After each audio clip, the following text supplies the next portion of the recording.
This is the brand new Tesla Model 3 Highland, and in this video I'm going to tell you what this car is like to drive, all the impressive interior tech and also any cool features I've noticed.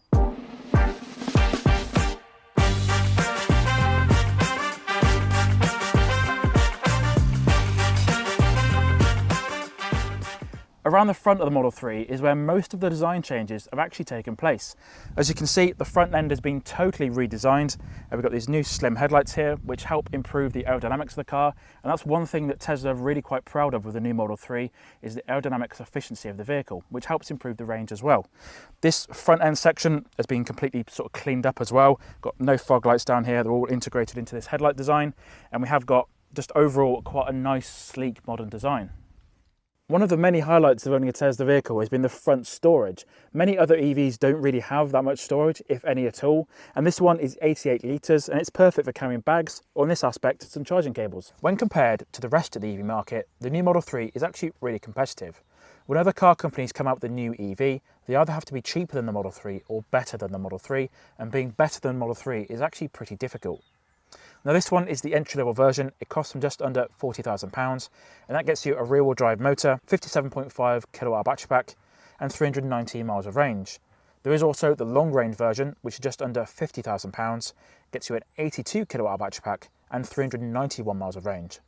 And at the top of the range is the neck-snapping performance version, which is just under £60,000, also has an 82 kilowatt battery pack and 328 miles of range. For the rear design of the new Model 3, the changes that Tesla have made are definitely less substantial than they are on the front. On the front we have those brand new headlights, much more slim than before, and the whole front end has also been cleaned up somewhat. For the rear, in my opinion, this looks more Model 3 than the front does, oddly enough.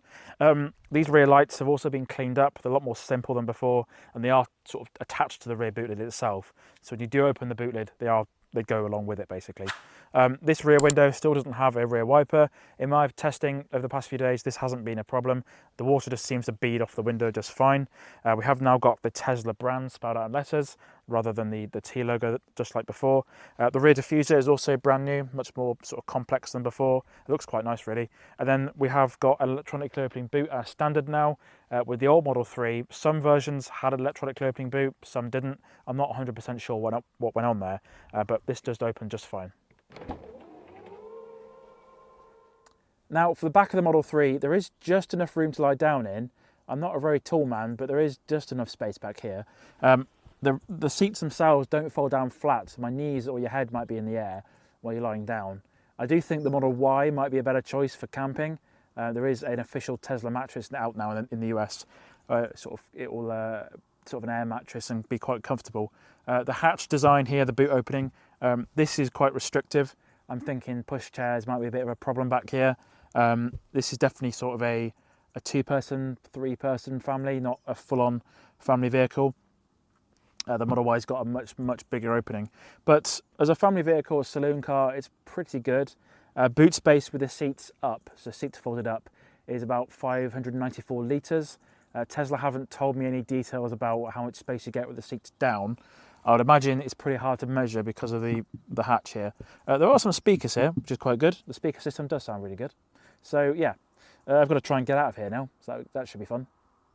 The interior of the new Model 3 has also been quite heavily revised. At a glance, again, it might not seem like it from the outset, but once you look a bit more closely, it is quite obvious that things have changed. We have still got the iconic large landscape screen. This one is 15.4 inches. It does all the usual stuff that Teslas do. We have got this very small bezel on the side now, and that is a little bit smaller than the old one was. On the dash here, we have got this new cloth piece, which might look like a soundbar, but the speakers are actually at the back there. We have got some speakers there. Just underneath the slit here is where the air conditioning comes out, or the heating controls, and that is all controlled from the touchscreen as well. On the old Model 3, this was like a wood piece, and we had a bit of wood on the side here as well. One quite nice feature, which I really love at night time as well, is the brand new LED light bar. This has an infinite amount of colours available, and we can choose all the colours from the screen here. So we go to the car menu, then lights, So if you're feeling like Shrek today, you've got full on green.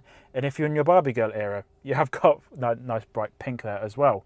So that's quite a nice option as well. It just sort of lifts the cabin nicely. We have got a new steering wheel design as well. This is probably the most controversial thing about the new Model 3, is that we haven't got any stalks anymore. So even to change gears, you have to use a touchscreen, which to be honest is perfectly fine. I've got pretty used to it the last few days. Yeah, the indicators are now on the steering wheel, so we've got some indicators there. It brings up a little like screen so you can see in your blind spot. Same sort of thing there. It can be a little bit confusing, especially around roundabouts when you've got the steering wheel upside down. But it's fine. I don't really know why they did it. I'm not going to sit here and defend their decisions because it is a little bit weird. I guess it's design reasons. I'm not sure. Like, it sort of started with the new Model S Plaid, and then the Cybertruck, and then the Model X as well, and then the Model 3's got it now. So again, I'm not going to sit here and defend their decisions. It's a little bit strange. It's a little bit impractical sometimes. It would have been nice to just have one stalk for the wipers and the lights, just like any other car, but oh well. The wipers are a button on the steering wheel, so that is fine. What you do here is just this knob turns into the speed, so you can make them go fast, and you can turn them off completely, and then you just hold that button in to spray the washer fluid. Again, that's fine. The lights are always on auto. They come on and work fine, and you can flash your high beams at annoying motorists without the button there, so that's all good. Cruise control is on the steering wheel as well. We've got these two little knobs from the old car, and these knobs essentially do different things depending on what you've selected. So if you come into here, you can adjust the mirrors, sort of adjust how the mirrors look and stuff, and you can basically tilt them and do different things. So with that wheel specifically. We have also got a car wash mode, and you can adjust the steering wheel again with these buttons, so you can it's all got quite nice features. It was all quite well thought out, but it is I would gather for new drivers to Teslas, or just someone renting this for the day, might be a bit confused with these indicator controls. In the first 20 minutes, my thumbs got instantly used to these buttons. It's going to be very weird going back to my standard car with stalks, I think. So yeah, usual stuff on the screen here. You've got YouTube, you've got Apple Music, you've got Apple Podcasts and stuff.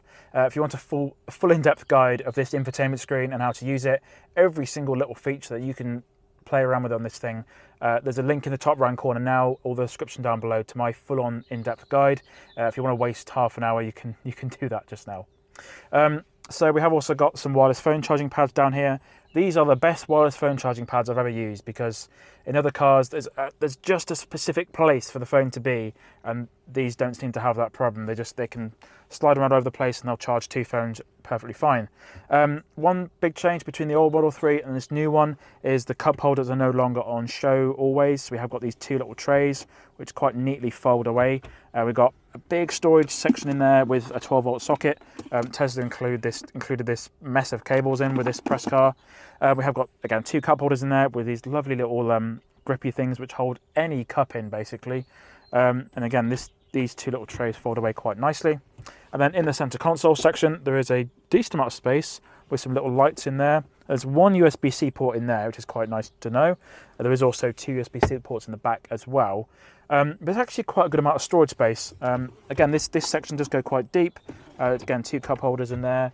Got central pockets here, so the door bins. These door bins are probably the only ones I've ever seen on a non-luxury car that are fully like carpet lined, essentially. So typically on other cars, you have got the wall of the door bin, for lack of a better word, is not usually covered in carpet. It's usually a bit of plastic, whereas all of it is carpet lined, which is quite nice. So generally, Tesla have done quite a nice job. One thing I have noticed, actually, because the gears are selected on the screen here with this slidey thing, if this screen breaks or just goes off, how are you going to change the gears? Well, Tesla have actually thought of that. So if I put my foot on the brake pedal to wake it all up, there are some buttons up here, and it's going to whinge at me to say don't use these, because it is like they don't want you to use these the whole time because you're going to take your eyes off the road. But we have got park, reverse, neutral and drive, and these are little LED screens that light up. And there is also, by law, a physical haptic button for the hazard warning switch as well. And now the car is whinging at me about my seatbelt, which it'll stop doing in a minute. Like in all other Teslas, there is a nice sort of panoramic sunroof as well, which is tinted to stop all the light coming in. It does look quite nice in the daytime as well, and especially when it's rained. It's got a quite nice coating on it too. The seats in the new Model 3 have also been redesigned. These have now got cooling and heating as standard.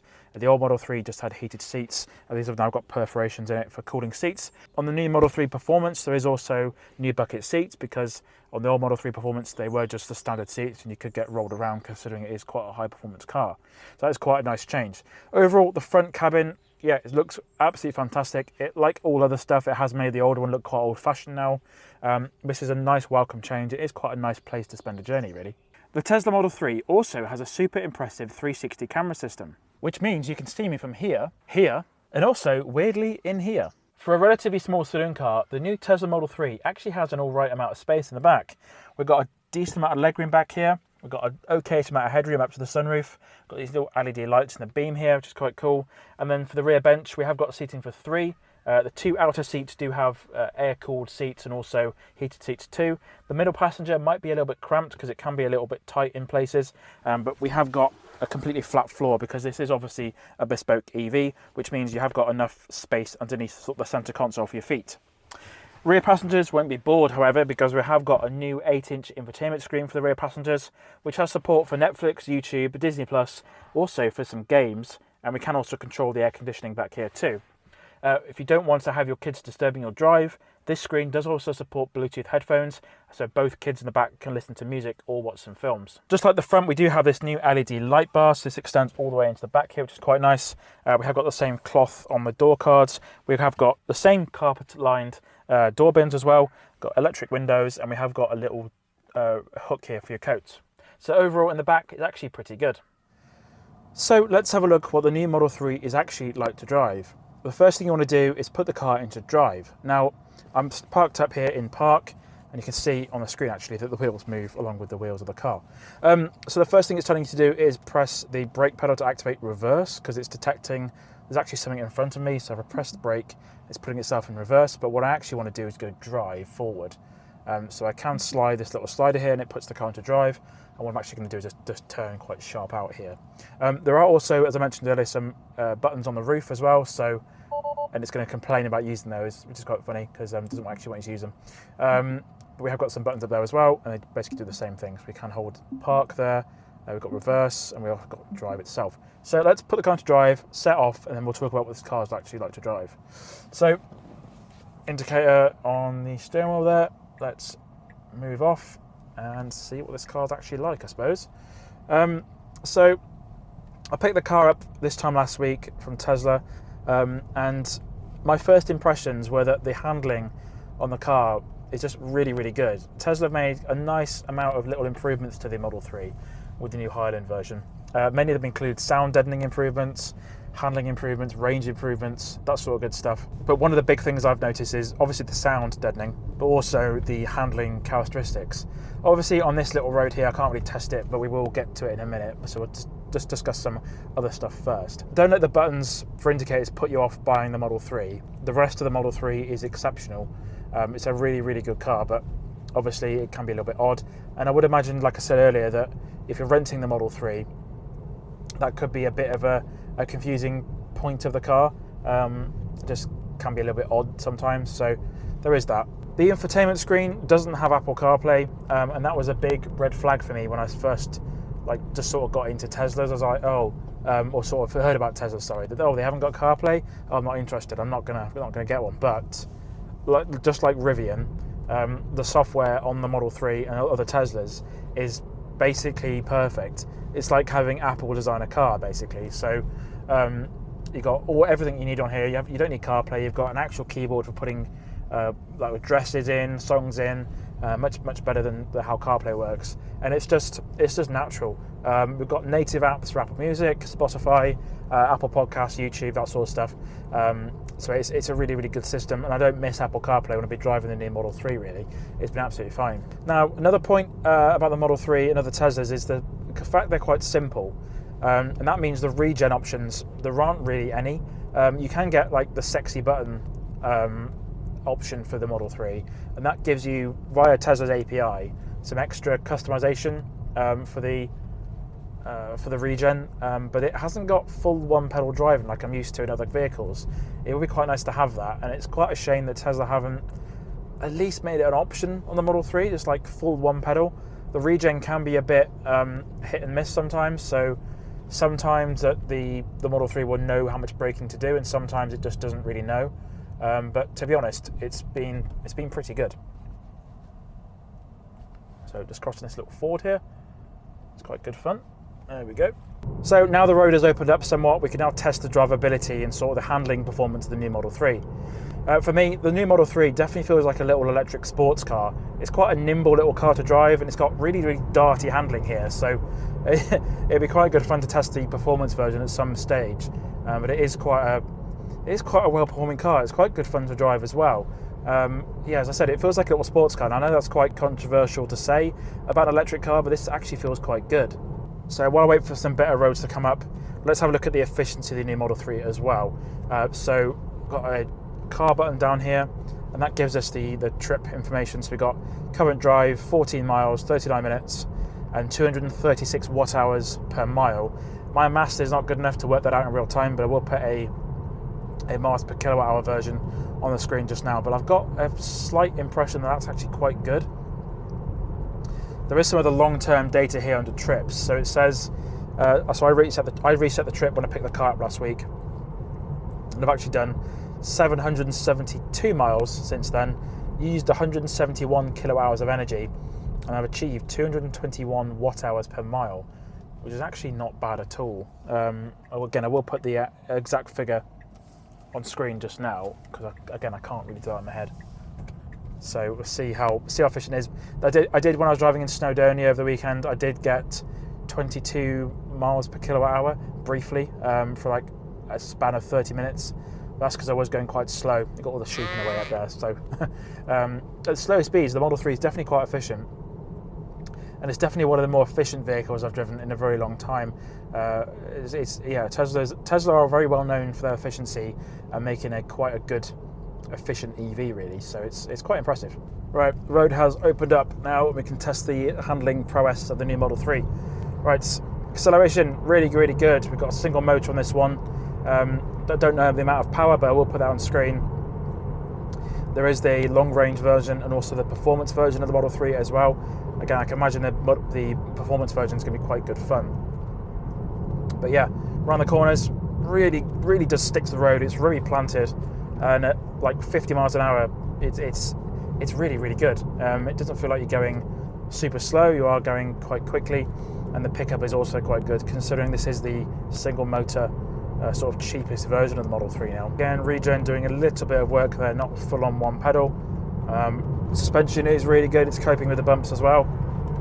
So yeah, it's definitely impressive. I know some people do say that how can an EV be fun, but it does handle well. It's quite impressive, to be honest. So what do I think about the new Tesla Model 3 having spent a week with this new car? Well, first of all, we're going to look at the styling. So the styling is a massive improvement over the old car. This has got a much more sleek and modern design, and it's also the interior is a huge improvement too. This new ultra red colour is probably my favourite colour. I'm not really a big fan of red cars, but this looks really, really good. We have also got the brand new alloy wheels as well, which again look fantastic.